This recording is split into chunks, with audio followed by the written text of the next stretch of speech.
le rendez-vous d'aujourd'hui est l'occasion de tirer un bilan très satisfaisant. Donc, parce que le mot d'ordre a été suivi à 98% par les agents du ministère. Il y a eu des négociations qui ont été entreprises, mais aucun des 5 points de revendication n'a été satisfait. Donc c'est l'occasion de dire que la lutte continue, donc le combat continue. Aujourd'hui, nous avons encore décrété 72 heures de grève, donc du 10 au 12 août, donc du mercredi 10 au vendredi 12, pour faire respecter encore une fois nos points de revendication qui sont légitimes. Et quels sont ces points de revendication? Donc il y en a 4, parce que le premier point est à 2 sous-points. Donc ça a trait au traitement salarial. Donc il y a la situation des agents sortants de l'ENA qui sont des commissaires aux enquêtes économiques et des contrôleurs du contrôle économique, donc qui subissent une discrimination de la part de l'État par rapport aux autres sortants de l'ENA.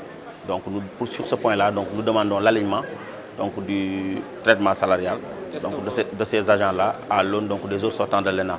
Il y a également des agents qui sont au niveau du ministère, qui ne sont pas des commissaires aux enquêtes économiques, qui ne sont pas des contrôleurs, donc qui ne sont pas des sortants de l'ENA, mais qui sont des agents à part entière et qui subissent aussi la même discrimination par rapport à leurs homologues des autres ministères.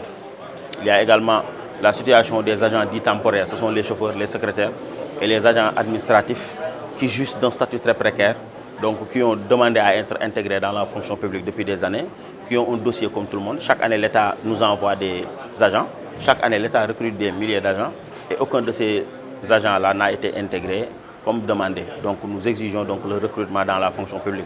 Nous avons également un problème de moyens logistiques. C'est un problème très profond. L'administration du commerce est dépourvue de moyens logistiques. Nous n'avons pas de véhicules. Au mois de septembre de l'année dernière, l'État du Sénégal même avait procédé à la location de 50 véhicules pour 30 jours pour nous permettre de travailler. Donc l'État a avoué par son acte qu'effectivement nous n'avons pas de véhicules. Donc nous demandons que ce point-là de revendication soit totalement et entièrement satisfait. Et le besoin aujourd'hui est estimé à 50 véhicules.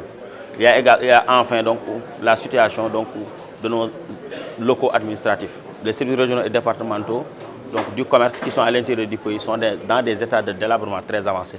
Donc les agents ils sont dans des conditions d'insécurité totale.